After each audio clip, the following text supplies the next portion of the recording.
Hi, I'm Kelly. I'm 35 years old and love to keep things neat and organized. I work as an auditor at a big company. My friends often tease me about how I always keep receipts and pay my taxes on time. But I believe these small habits help me stay in control of my life. Let me tell you how I met my husband, Brian. We met at a party hosted by our mutual friend, Julie. I remember that evening well. I was drinking a glass of wine and chatting with some old college friends when Brian walked in. He was a bit older, with a confident walk and a charming smile. He worked as a manager at a food sales company. "Hey, I'm Brian. Mind if I join you?" he asked, holding a beer and looking directly at me. "Sure, I'm Kelly. Nice to meet you," I replied with a smile.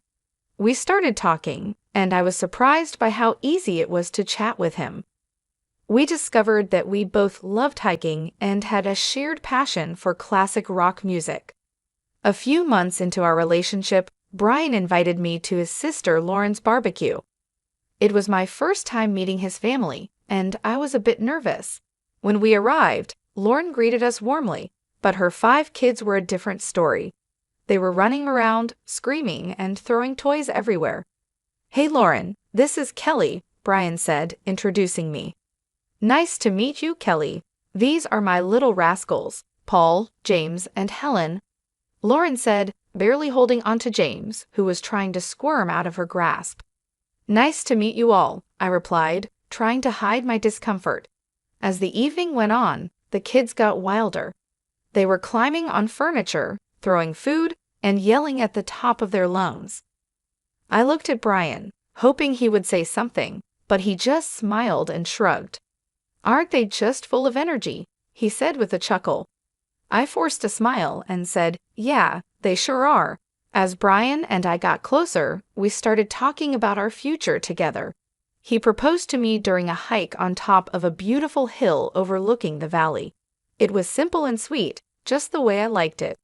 Our wedding was lovely, except for one little problem: Lauren's kids. They were running around, making a mess, and being loud. Lauren didn't seem to mind, and Brian thought it was funny. "Look at them, they're having so much fun," Brian said, laughing as he watched them spill drinks and toss food around. "Yeah, but they're also making a huge mess," I replied, trying to keep calm.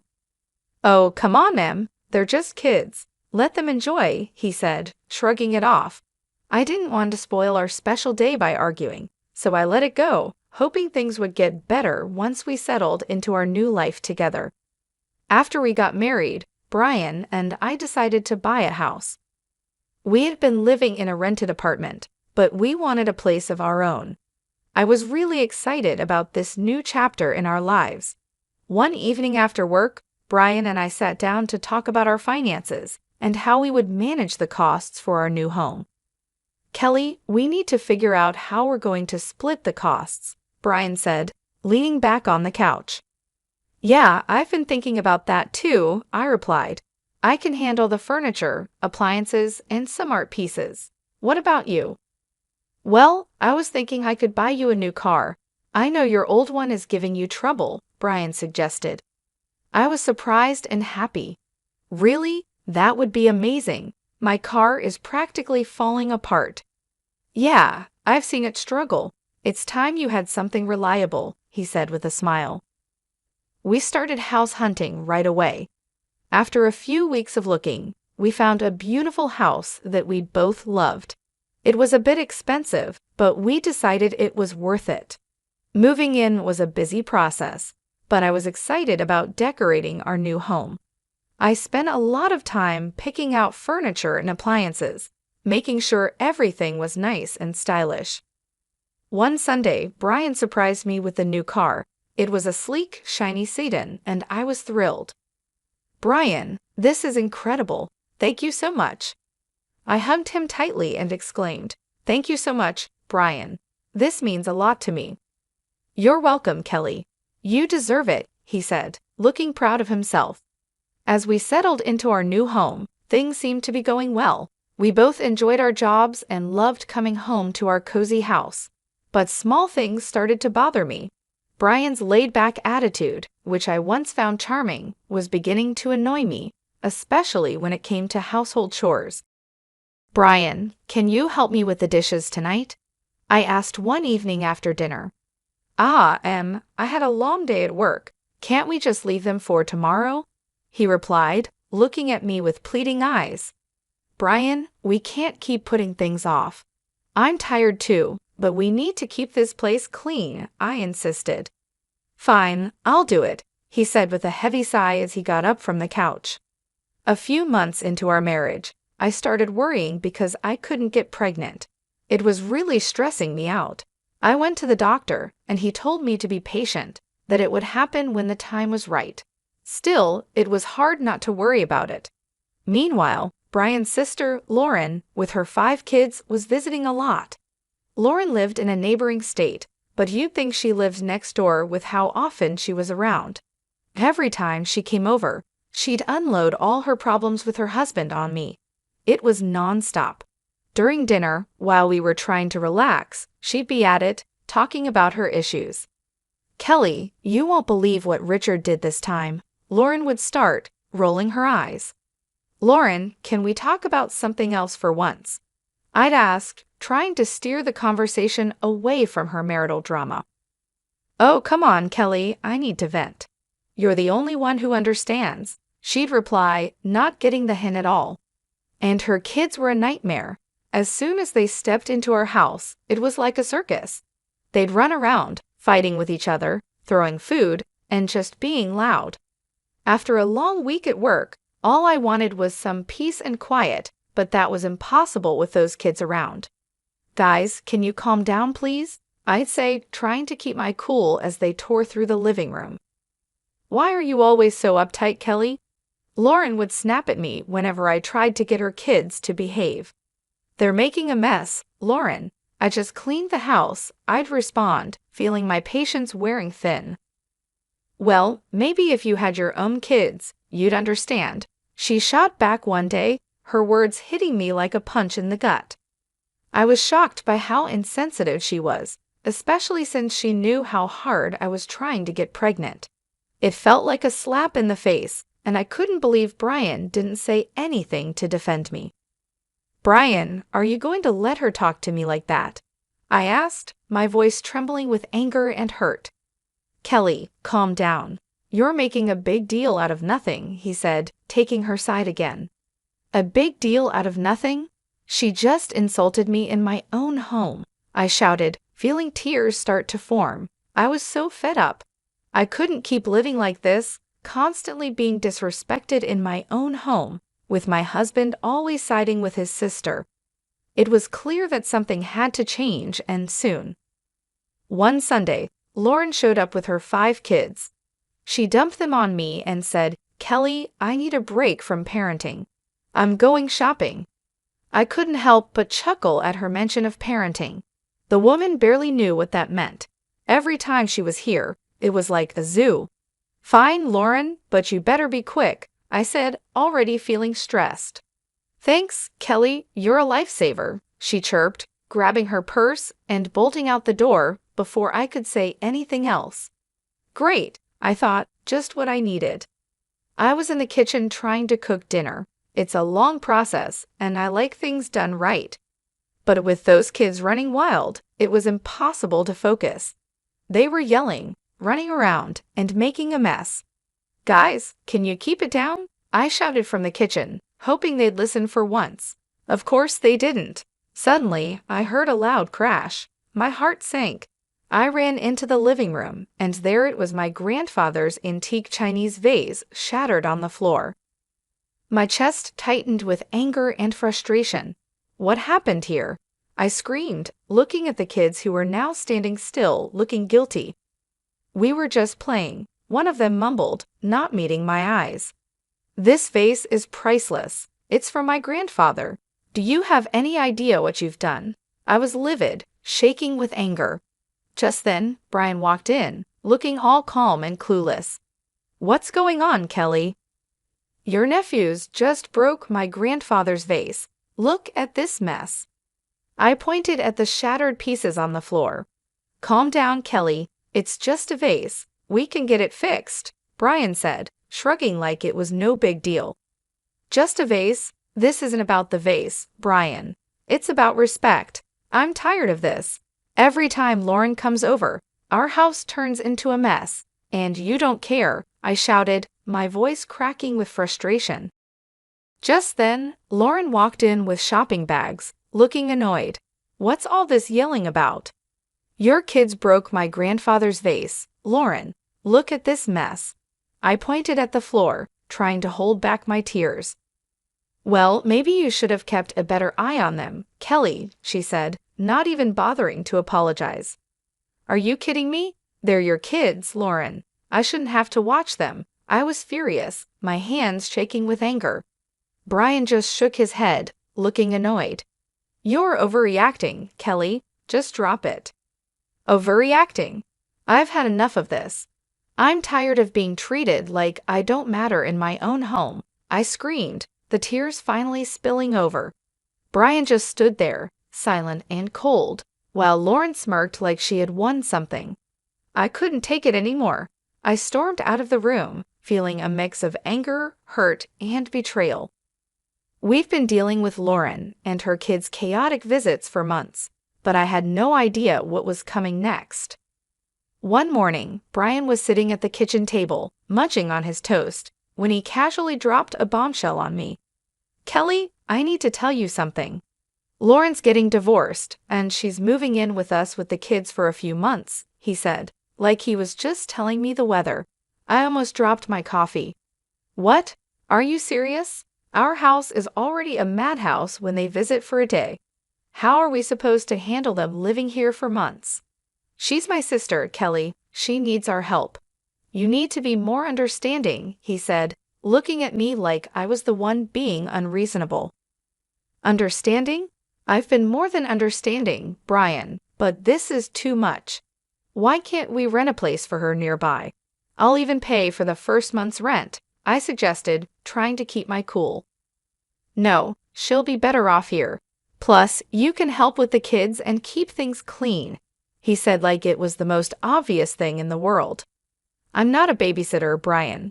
I work too, and I need to relax when I get home. I said, my frustration boiling over. Stop being so selfish, Kelly. It's family, they need us, Brian said, his tone getting sharper. I'm not being selfish, Brian. I'm just asking for a fair solution. I don't want my life turned upside down, I said, feeling my anger rise. Well, they're coming tomorrow evening, so you better get used to the idea, he said, standing up and leaving the kitchen. I couldn't believe it. I felt completely blindsided and betrayed. The next morning, I woke up early, still fuming from our argument.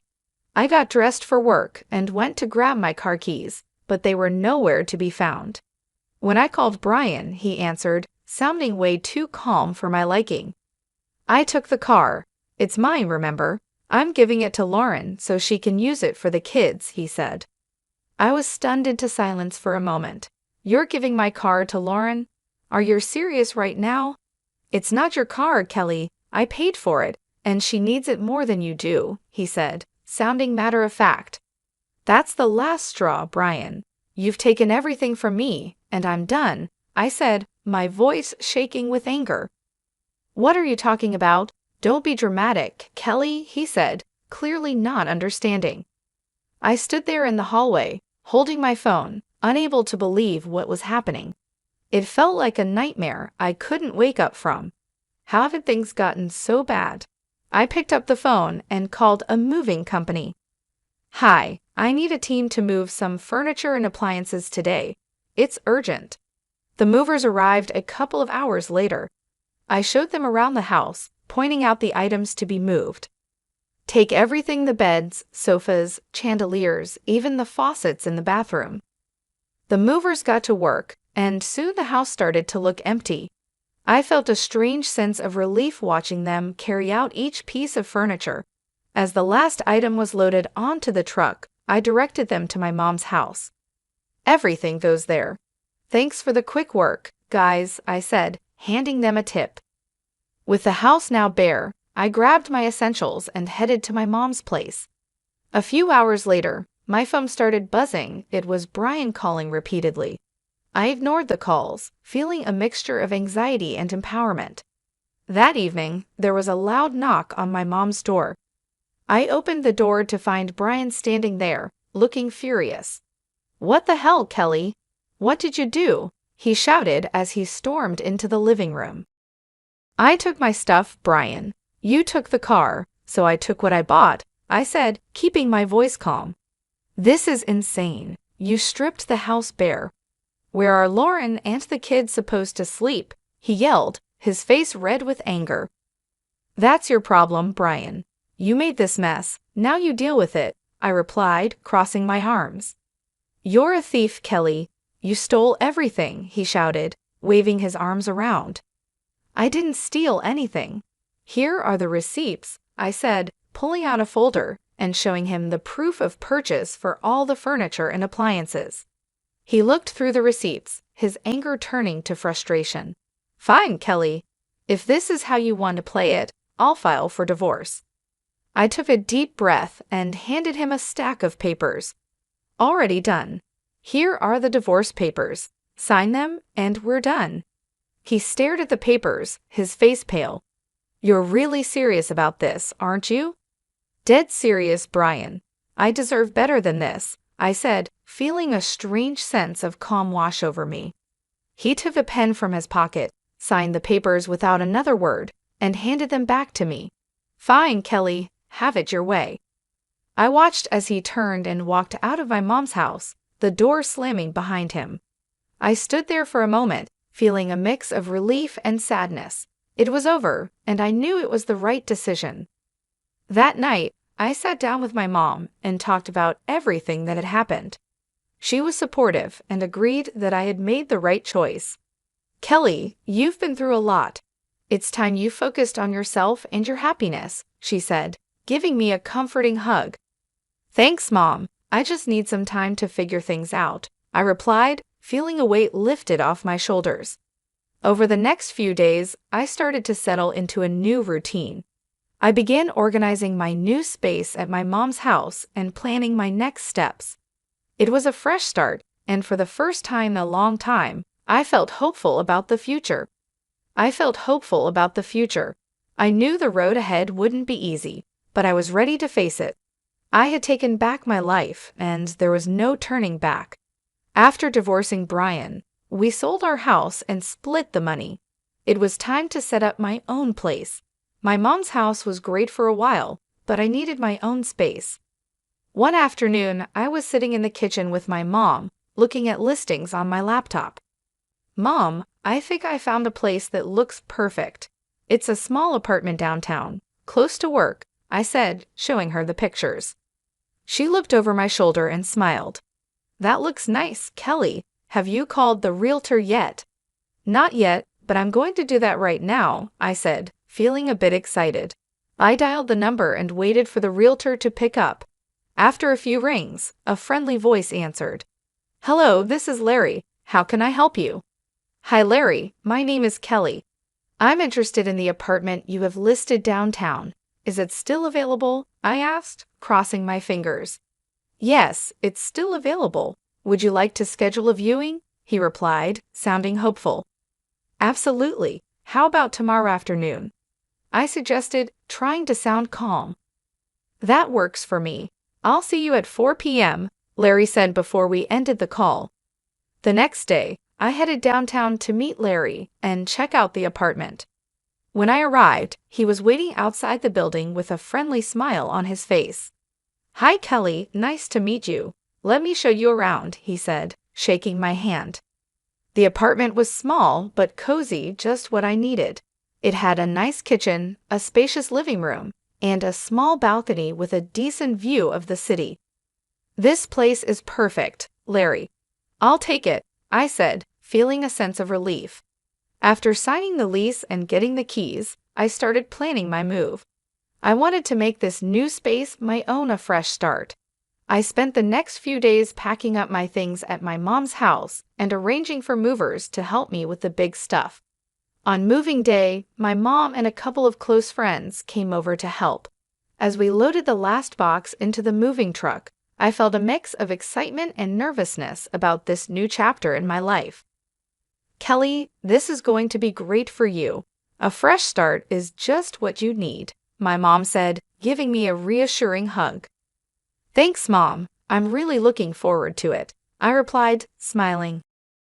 We drove to my new apartment, and with everyone's help, we had everything unloaded and set up in no time. As I looked around my new space, I felt a sense of accomplishment and excitement for what lay ahead. I looked around my new place and felt a sense of pride and peace. It was the start of a new chapter, and I was ready for it.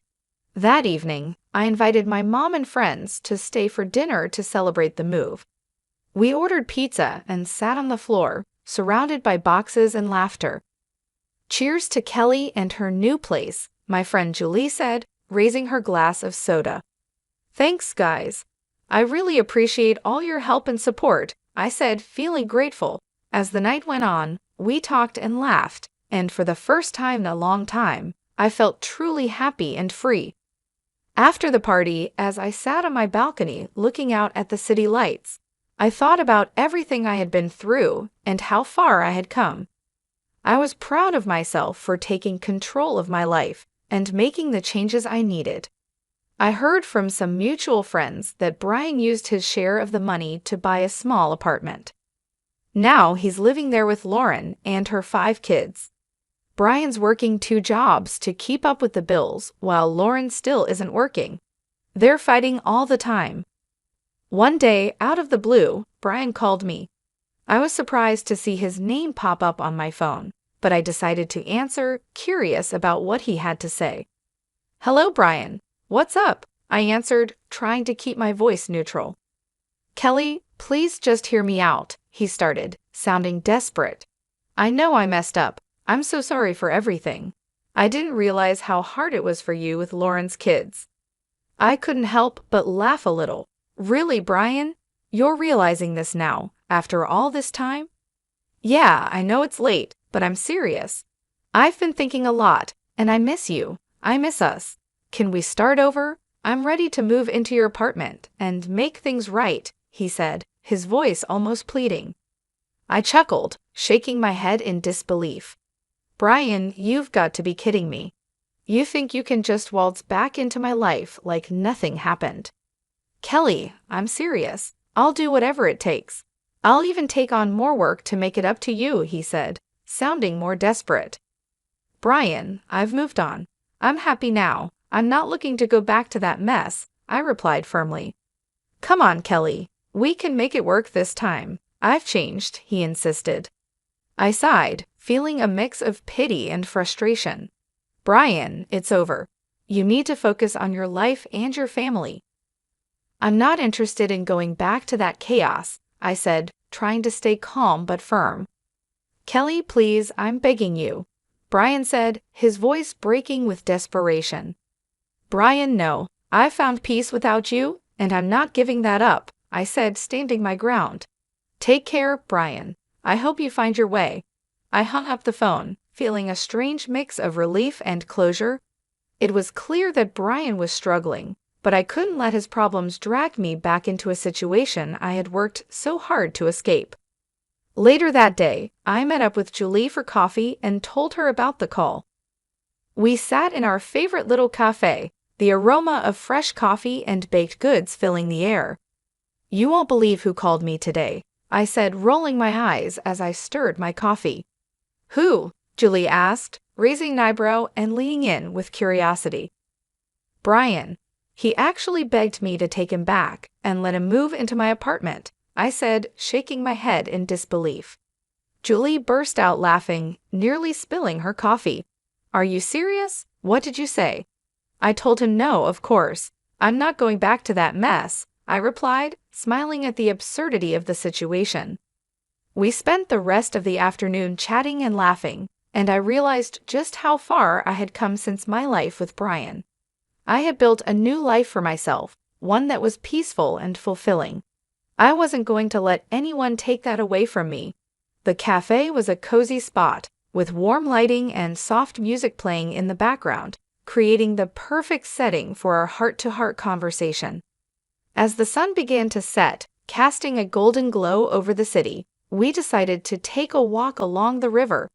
The cool breeze was refreshing, and the sound of water flowing gently against the banks added a calming effect to our stroll. "I can't believe how much has changed in just a few months," I said, looking out over the water, the lights from the buildings reflecting off the surface like tiny stars. "You've come a long way, Kelly. I'm really proud of you," Julie said, giving me a supportive pat on the back. "You're stronger than you think you know." "Thanks, Julie. I feel like I've finally closed that chapter of my life," I said, a sense of relief washing over me as we continued to walk. "I'm ready to move forward with confidence and joy." The next few days were busy but fulfilling. I started to settle into a new routine and begin organizing my new space at my mom's house. It felt good to have my own place again, even if it was temporary. My mom's house was warm and welcoming, and she was incredibly supportive during this transition period. I spent a lot of time decorating my room, making it feel like my own little sanctuary. I put up some of my favorite artwork, arranged my books on the shelves, and set up a cozy reading nook by the window. It was a space where I could relax and feel at peace, away from the chaos and stress of the past. One evening, as I was unpacking the last of my boxes, my mom came into the room with 2 cups of tea. "Thought you might need a break," she said, handing me a cup and sitting down on the edge of the bed. "Thanks, Mom. I appreciate it," I said, taking a sip of the warm tea. It was soothing, and the familiar taste brought a sense of comfort. "You've been through a lot, Kelly. It's time you focused on yourself and your happiness," she said, giving me a comforting hug. "You deserve it." "I just need some time to figure things out," I replied, feeling a weight lifted off my shoulders as I looked around my new space. Over the next few days, I continued to adjust to my new life. I started planning my next steps, looking into new opportunities and setting goals for the future. It felt like a fresh start, and for the first time in a long time, I was genuinely excited about what lay ahead. One afternoon, I decided to go for a walk in the nearby park. The weather was perfect, with a gentle breeze and clear blue skies. As I walked along the tree-lined paths, I thought about all the changes I had made and how far I had come.